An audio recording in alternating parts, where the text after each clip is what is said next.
ঘুমন্ত সন্তানকে বাবা মা দুইটি দোয়া পরে ফু দিতে পারলে ওই সন্তানের মেধাশক্তিকে আল্লাহ রাব্বুল আলামিন অনেক প্রখর করে দিবেন। দেখেন, আমাদের বর্তমান সমাজে অনেকের সন্তান রয়েছে যারা তেমন মেধাশক্তি সম্পন্ন নয়। তারা অনেক সময় জানতে চান, হুজুর, কোরআন এবং হাদিসে এমন কোনো ইনস্ট্রাকশন রয়েছে কিনা যার মাধ্যমে সন্তানের মেধাশক্তি বৃদ্ধি পায়, এমন কোনো আমল রয়েছে কিনা যেটা পরে আমার সন্তানকে ফু দিলে আমার সন্তানের মেধাশক্তিটা বেড়ে যাবে।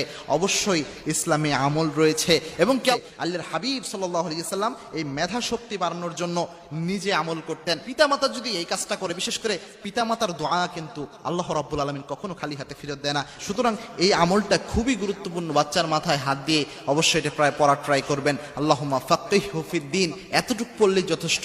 এতটুকু পড়লেই আল্লাহ রাব্বুল আলামিন ইনশাআল্লাহ আপনাকে এই ফাদিলা দান করবেন। 2 নাম্বার যে আমলটা, এটা পবিত্র কোরআনেই আল্লাহ রাব্বুল আলামিন উল্লেখ করে দিয়েছেন।